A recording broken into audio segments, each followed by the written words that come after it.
é o Evangelho segundo Jesus, o Cristo,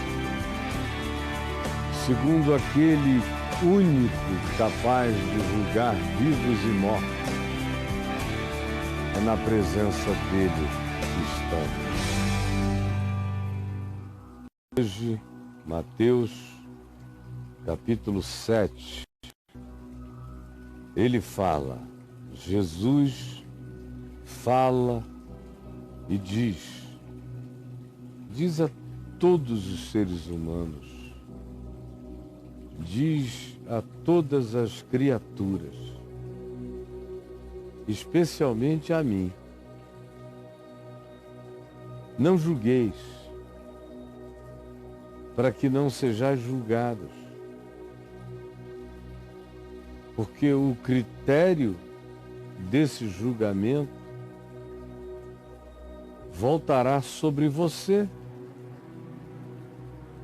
pois o critério com que julgardes sereis julgados, e com a medida com que tiverdes medido os outros, vos medirão também. Porque vês o argueiro, porque vês o cisco, um pedacinho de madeira, um cisco grande que caiu no olho do teu irmão, porém não reparas, não enxergas a trave enfiada no teu próprio olho. Como dirás a teu irmão: deixa-me tirar o cisco do teu olho, quando tu tens uma trave enfiada no teu? Hipócrita,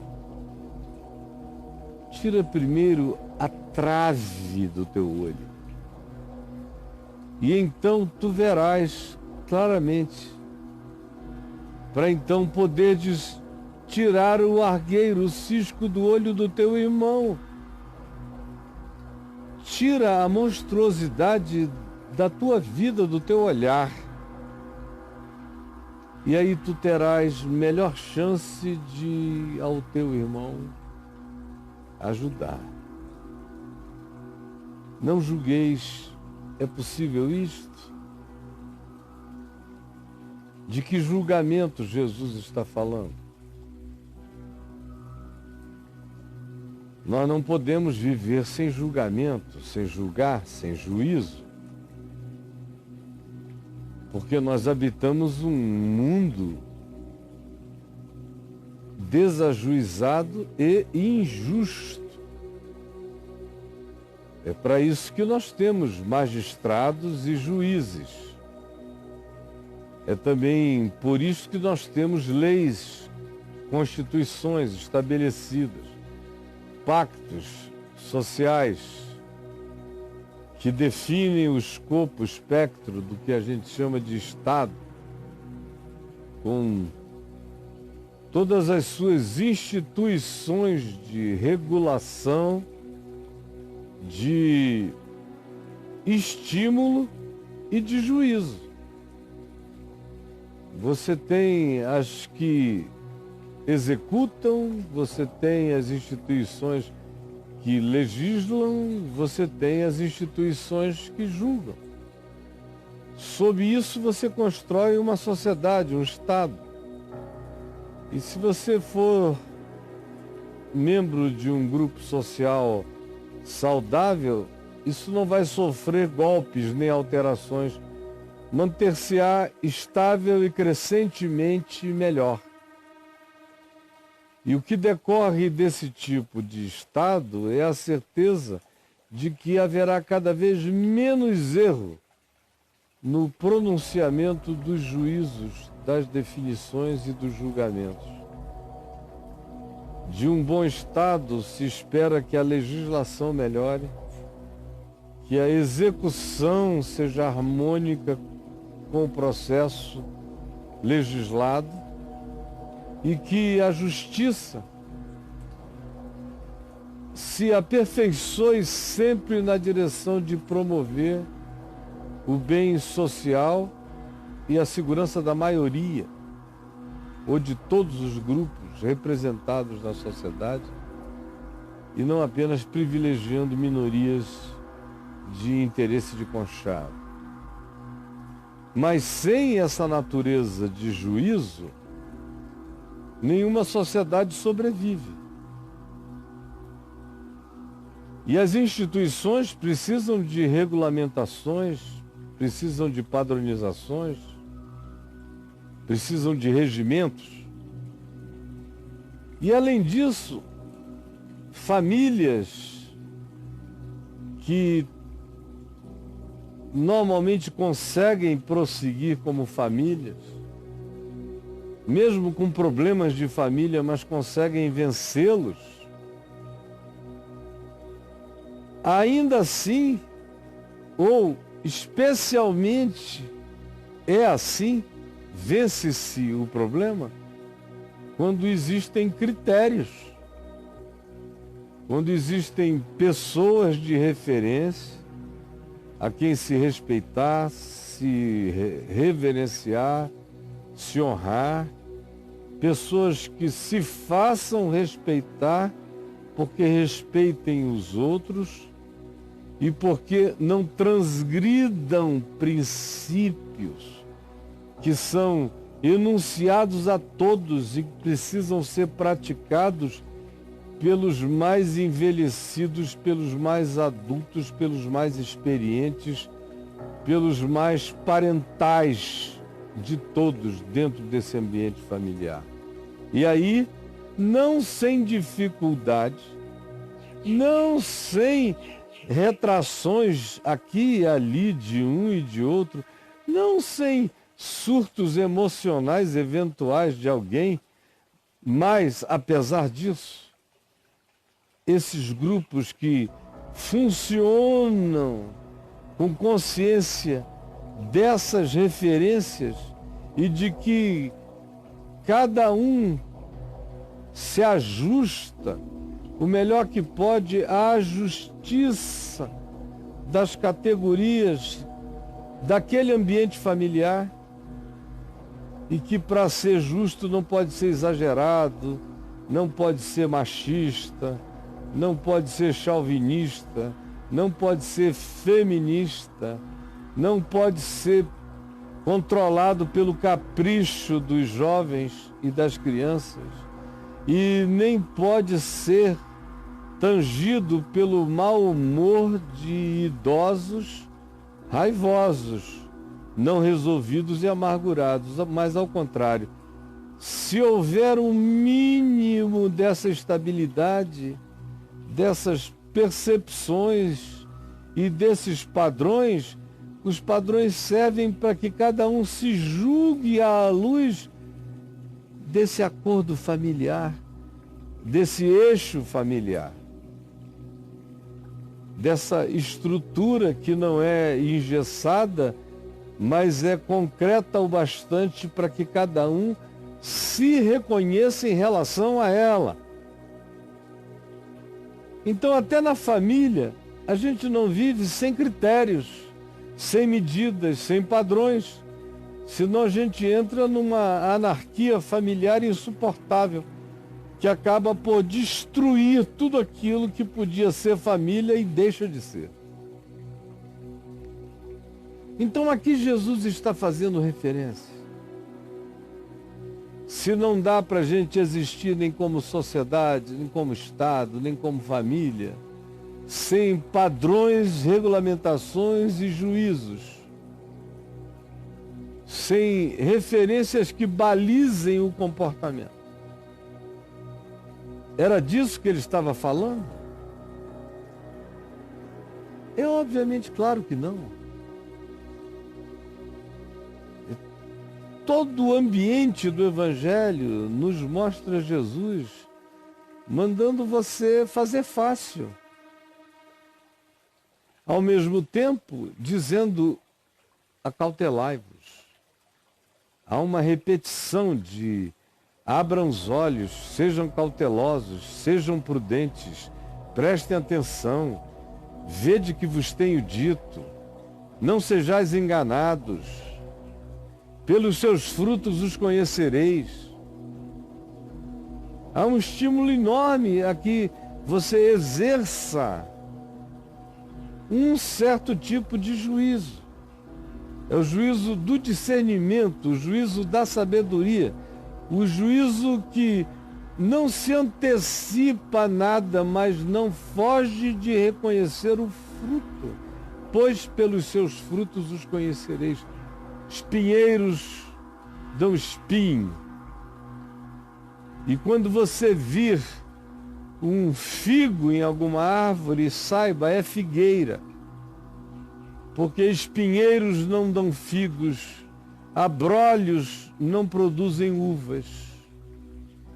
Por isso, pelo resultado vocês saberão quem eles são. Pelos frutos vocês conhecerão, para que vocês se protejam. Se protejam do lobo, do mercenário, do ladrão, do estelionatário, do sedutor profissional, do adúltero dedicado à intenção de estragar relações. Tudo isso nos é dito para que a gente discirna os tempos, as épocas, para que não sejamos tolos na história, não sejamos os idiotas dos regimes e nem os servos das escatologias insanas. Por isso tudo e para isto tudo, Jesus disse tantas vezes: vigiem, abram os olhos, sejam prudentes, não durmam. A hora em que ninguém sabe, eis que essa será a hora em que o Filho do Homem virá. Não se impressionem com gente que diz Senhor, Senhor, porque nem todo que me diz Senhor, Senhor, tem a ver comigo ou entrará no meu reino. Não se impressionem com gente que diz eu curo, eu profetizo, eu realizo milagres, eu sou poderoso. Não deem a mínima para esse jactante. Prestem atenção em frutos do caráter. Vejam e observem quem ama, quem é leal, quem é fiel, quem é humilde, quem é simples, quem é servo, quem é íntegro, quem é pacificador, quem é generoso, quem é misericordioso, quem tem domínio próprio. Esse é aquele que me conhece, esse é aquele que carrega a minha natureza nele, porque ele dá o fruto do amor do meu espírito. Eu sou amor pelos frutos decorrentes do amor plantado no centro do caráter de um ser humano e que produz todas essas expressões de vida. É por esse fruto que vocês vão saber o que é o quê. Milagre não mostra nada. E na maioria das vezes o mundo está cheio de milagreiros mentirosos, falsos aproveitadores, estelionatários, ou de gente que usa o nome de Deus, Senhor, Senhor, só como camuflagem. É pelo fruto que você conhece. E aí você pergunta, se é pelo fruto que eu conheço, o que eu faço? Você só discerne e evita. Evita o erro, evita a mentira, evita o estelionato, evita o engano. Se afasta desse caminho. Você não é chamado para parar de exercer reflexão que julga ideias. Eu penso o dia inteiro sobre conceitos e ideias que podem ser verdadeiros ou falsos. E eu sou chamado para exercer essa maturidade. esse juízo de discernimento conceitual. Eu só não sou chamado para aplicar condenações a pessoas. Eu não sou chamado, ao contrário, sou proibido. Por mais certezas que eu tenha no coração, eu sou proibido de separar o joio do trigo. Eu sou proibido de botar uns à direita para a salvação e outros à esquerda para a perdição. Eu sou proibido de dizer que alguns, porque não são como eu acho que deveriam ser, irão para o inferno. Eu sou proibido de trazer sentenças e sou proibido de exercer condenações e sou proibido de ser o carcereiro antecipado desses condenados. Porque não se faz isso, porque eu não tenho capacidade para isso, porque é uma presunção minha, porque na minha relatividade eu não tenho esse poder, porque a minha própria presunção de ver é sobretudo presunção, porque Jesus disse que não tem ninguém, não há ninguém que não tenha alguma coisa turvando o seu olhar, maculando a sua percepção, nublando o seu discernir final.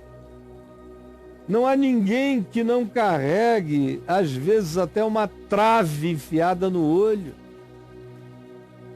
e que consegue daqui olhar um cisco no olho de um irmão, mas não consegue ver a trave enfiada direto no seu próprio olho, lá no fundo. Não julgue, porque você não tem capacidade, você não tem olhar, você não tem visão. Você, no máximo, pode ver os frutos óbvios de uma certa produção para se defender, ou para acolher com a alegria calma de quem vai provando para ver se é aquilo mesmo. Mas exercer o juízo que separa, que condena, que destina, não, porque o exercício disso vai colocar você numa situação infinitamente pior. O pior do teu irmão, na maioria das vezes, ainda é melhor do que a tua presunção de visão. O pior do teu irmão é infinitamente melhor do que a trave enfiada no meio do teu olho. Não faça isso, é loucura. Nunca destine ninguém para lugar nenhum. Você corre o risco de, em assim fazendo, estar também se autodestinando. Não julgue para que você não seja julgado. E o critério é o mesmo. O critério que você usa para lá será usado sobre você. A medida que você usa para medir os outros, com ela você vai ser medido e você não vai passar. Você vai pesar mais do que pensava e vai ultrapassar nos seus excessos aquilo que você nem imaginava. Por isso, cuida de ti. Tira a trave do teu olho. Tira esse taco de beisebol enfiado no meio dos teus olhos, enquanto tu pregas contra o cisco no olho do teu irmão, que tu não conheces, que tu não amas, tu nunca deste nada por ele. E mesmo que um dia tu tivesses dado, não faças isso para que isso não volte como uma medida que certamente voltará contra você, sem dizer que frequentemente você é mais cego do que o teu irmão com olho turvo. com cisco nos olhos. Não se ofereça para ser oftalmologista do próximo quando você carrega uma espada de esgrima enfiada no seu olho, enorme e pendulante. Não faça isso. Se ajude, se cure, se enxergue. Meu senso de juízo, Jesus recomenda que seja usado para eu julgar a mim mesmo. Ele diz, e Paulo repete, se nos julgássemos a nós mesmos, não seríamos julgados. Se a gente usasse esse critério que a gente tem para julgar o próximo, para se julgar, para se controlar, para se enxergar, para se admitir na verdade e para se deixar curar na verdade, ninguém nos julgaria e nada nos julgaria. Porque estaríamos vivendo da maneira mais honesta possível, procurando submeter a nossa vida à verdade que a nossa consciência conhece. Jesus disse, conheça a verdade para você, não para o seu próximo. Discirna para se entender, não para debulhar seu próximo. Porque se você fizer isso contra ele, tanto mais quanto você se especialize nisto, mais você acumula juízo. Juízo sobre a sua própria vida, sobre a sua cabeça, porque inapelavelmente vai voltar. Não julgueis, para que não sejais julgados, porque com o critério que julgardes, também sereis julgados, e com a medida a qual medirdes vós, também sereis medidos. Não te ponhas a buscar ciscos na vida do teu irmão, ou mesmo que sejam camelos, estão na vida dele. Quanto a ti, te enxerga e olha a trave no teu olho. Se tu te curares na verdade todo dia, quem sabe um dia, com amor, com uma licença muito obsequiosa e amorosa, você consiga tirar o cisco de alguém que, percebendo que você olha a vida com amor e sem juízo, peça ajuda a você.